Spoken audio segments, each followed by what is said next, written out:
happens next.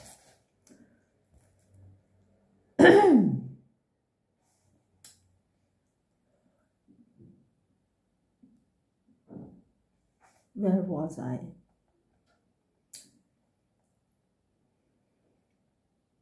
Those words of Dick Windyford recurred to her almost as though he had been at her elbow repeating them. The man's a perfect stranger to you. You know nothing about him. It was true. What did she know about him? Really, how can you marry a stranger? After all, Gerald was 40. In 40 years, there must have been women in his life. Alex shook herself impatiently.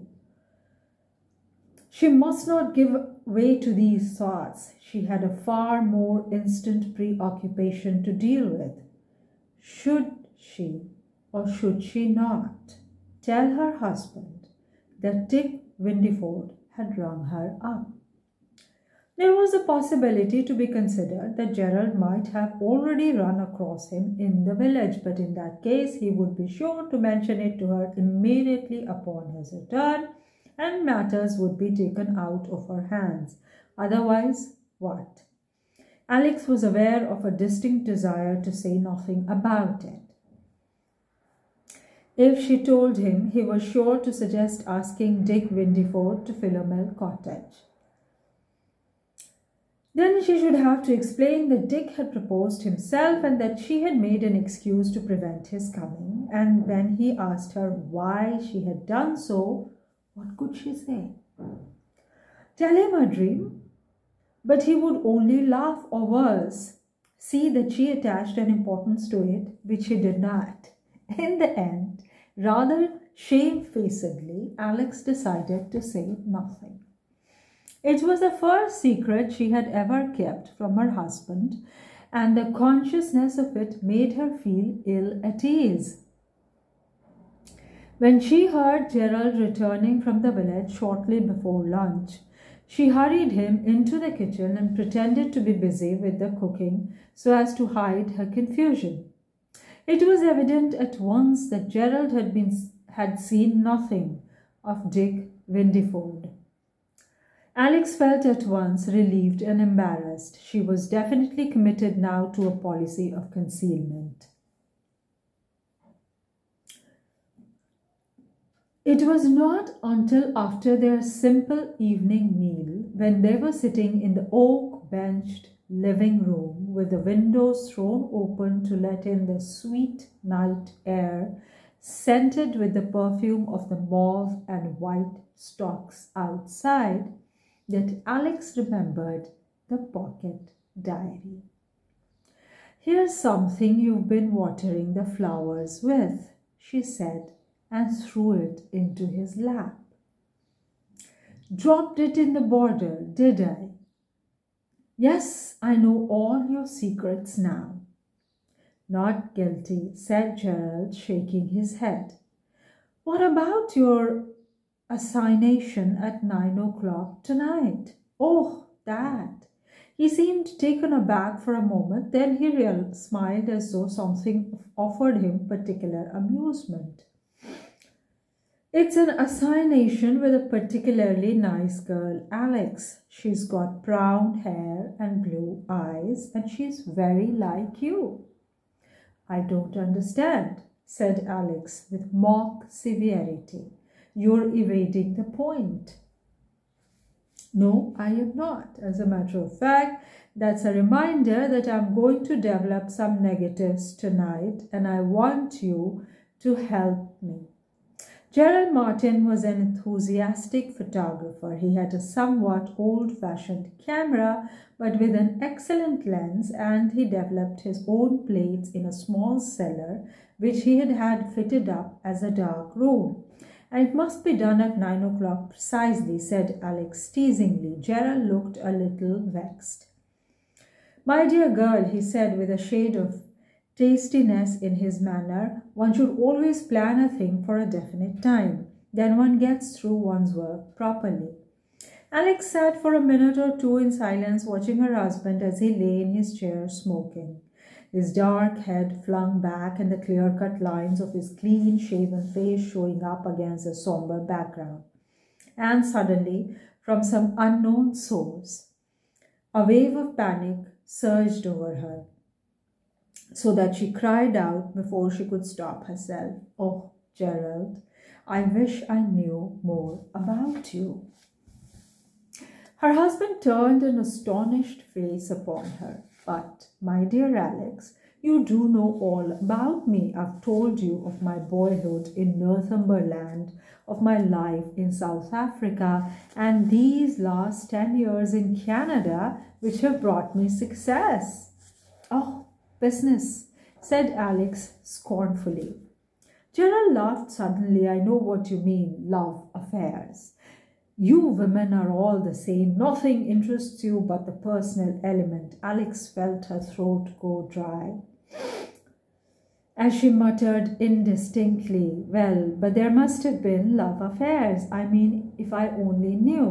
There was silence again for a minute or two. Gerald Martin was frowning, a look of indecision on his face. When he spoke, it was gravely, without a trace of his former bantering manner. "Do you think it wise, Alex, this Bluebird's chamber business? There have been women in my life, yes, I don't deny it. You wouldn't believe me if I denied it. But I can swear to you truthfully that not one of them meant anything to me." There was a ring of sincerity in his voice which comforted the listening wife. "Satisfied, Alex?" he asked with a smile. Then he looked at her with a shade of curiosity. "What has turned your mind on to these unpleasant subjects tonight of all nights?" Alex got up and began to walk about restlessly. "Oh, I don't know," she said. "I've been nervy all day." "That's odd," said Gerald in a low voice, as though speaking to himself. "That's very odd. Why is it odd?" "Oh, my dear girl, don't flash out at me so. I only said it was odd because as a rule you're so sweet and serene." Alex forced a smile. "Everything's conspired to annoy me today," she confessed. "Even old George had got some ridiculous idea into his head that we were going away to London. He said you had told him so." "Where did you see him?" asked Gerald sharply. "He came to work today instead of Friday." "Damned old fool," said Gerald angrily. Alex stared in surprise. Her husband's face was convulsed with rage. She had never seen him so angry. Seeing her astonishment, Gerald made an effort to regain control of himself. "Well, he's a damned old fool," he protested. "What can you have said to make him think that?" I never said anything, at least. Oh yes, I remember.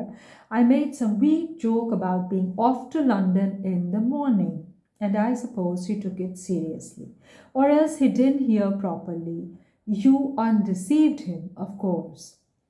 He waited anxiously for her reply. "Of course, but he's the sort of old man who, if once he gets an idea in his head, well, it isn't so easy to get it out again."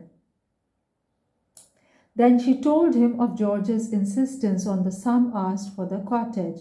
Gerald was silent for a minute or two. Then he said slowly, "Ames was willing to take 2,000 in cash and the remaining 1,000 on mortgage.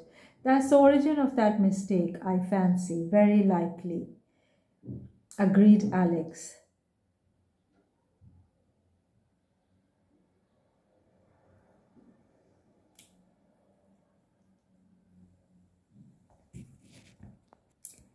Then she looked up at the clock and pointed to it with a mischievous finger. "We ought to be getting down to it, Gerald. 5 minutes behind schedule." A very peculiar smile came over Gerald Martin's face.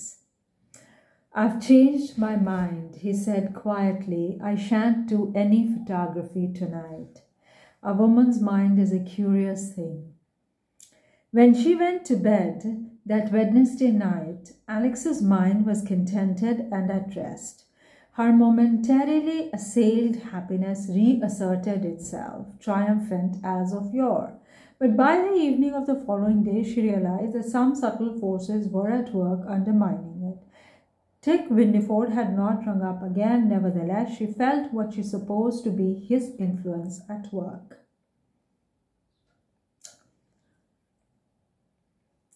Again and again these words of his recurred to her. The man's a perfect stranger, you know nothing about him. And with them came the memory of her husband's face, photographed clearly on her brain as he said, "Do you think it wise, Alex, this Bluebeard's chamber business?" Why had he said that?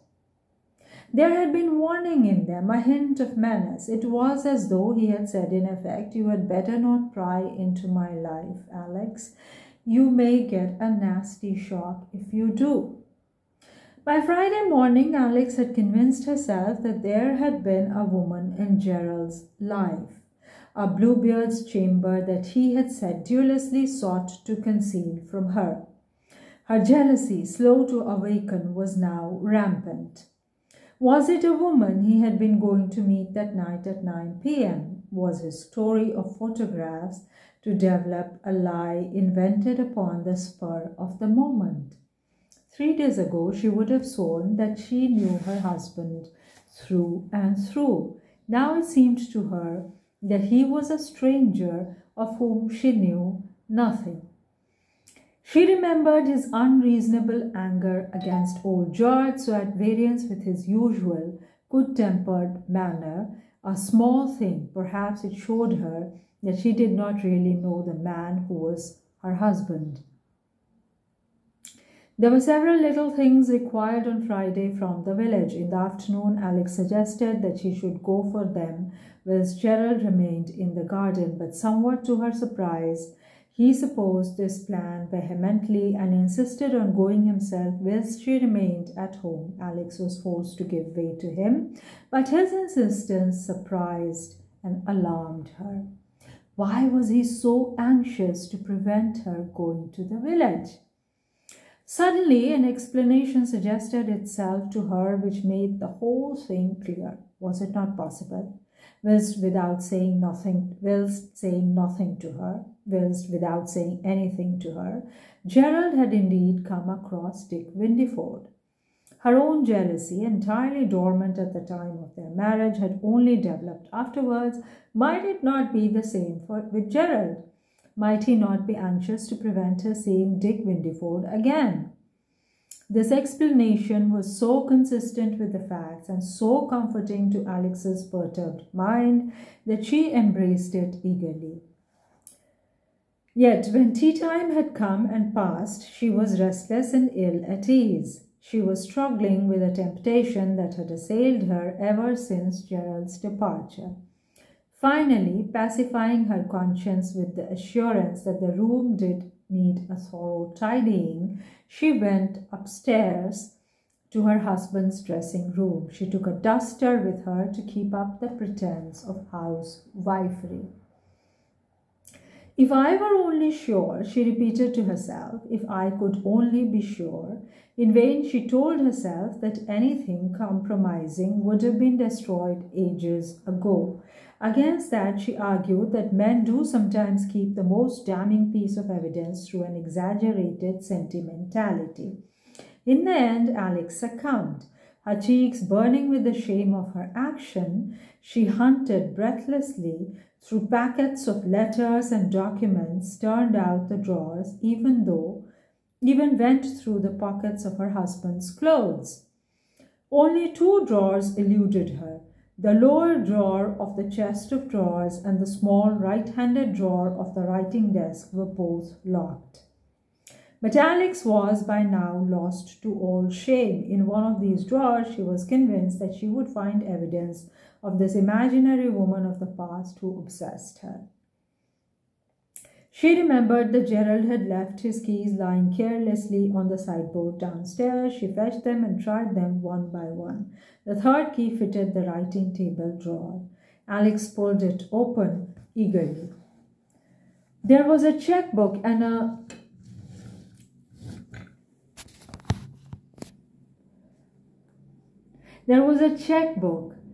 wallet well stuffed with notes, and at the back of the drawer a packet of letters tied up with a piece of tape. Her breath coming unevenly, Alex untied the tape. Then a deep, burning blush overspread her face, and she dropped the letters back into the drawer, closing and relocking it. For the letters were her own, written to Gerald Martin before she married him. She turned now to the chest of drawers, more with a wish to feel that she had left nothing undone than any expectation of finding what she sought.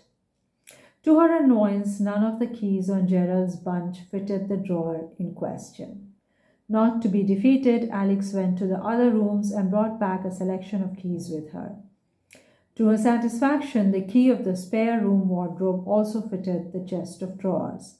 She unlocked the drawer and pulled it open, but there was nothing in it but a roll of newspaper clippings already dirty and discolored with age. Alex breathed a sigh of relief. Nevertheless, she glanced at the clippings, curious to know what subject had interested Gerald so much that he had taken the trouble to keep the dusty roll. They were nearly all American papers, dated some 7 years ago and dealing with the trial of the notorious swindler and bigamist Charles Lemaitre. Lemaitre had been found beneath the floor of Lemaitre had been suspected of doing away with his women victims. A skeleton had been found beneath the floor of one of the houses he had rented, and most of the women he had married had never been heard of again. He had defended himself from the charges with consummate skill, aided by some of the best legal talent in the United States. The Scottish verdict of not proven might perhaps have stated the case best. In its absence, he was found not guilty on the capital charge, though sentenced to a long term of imprisonment on the other charges preferred against him. Alex remembered the excitement caused by the case at the time and also the sensation aroused by the escape of Lemaitre some 3 years later.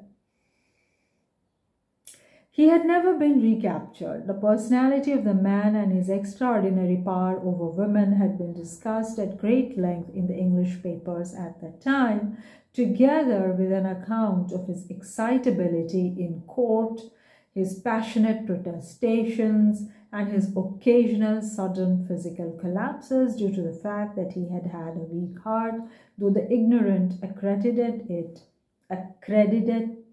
it to his dramatic powers. There was a picture of him in one of the clippings. Alex held and she studied it with some interest. A long-bearded, scholarly-looking gentleman. Who was it? The face reminded her of. Suddenly, with a shock, she realized that it was Gerald himself. The eyes and brow bore a strong resemblance to his. Perhaps he had kept the cutting for that reason. Her eyes went on to the paragraph beside the picture. Certain dates, it seemed, had been entered in the accused's pocket book, and it was contended that these were dates when he had done away with his victims.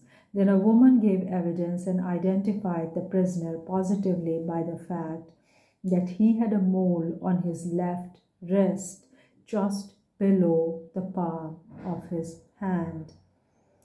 Alex dropped the papers and swayed as she stood. On his left wrist, just below the palm, her husband had a small scar. The room whirled round her. Afterwards, it struck her as strange that she should have leaped at once to such absolute certainty. Gerald Martin was Charles Lemaitre. She knew it and accepted it in a flash. Disjointed fragments whirled through her brain like pieces of a jigsaw puzzle fitting into place. The money paid for the house, her money only, the bearer bonds she had entrusted to his keeping. Even her dream appeared in its true significance.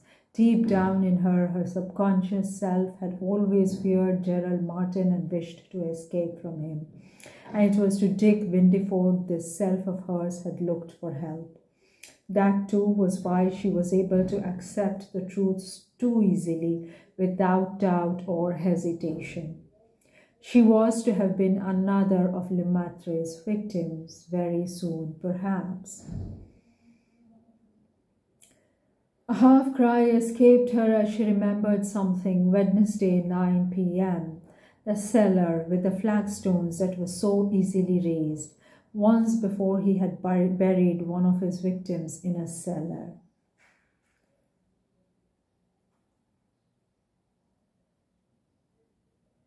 It had been all planned for Wednesday night, but to write it down beforehand in that methodical manner, insanity. No, it was logical. Gerald always made a memorandum of his engagements. Murder was to him a business proposition like any other.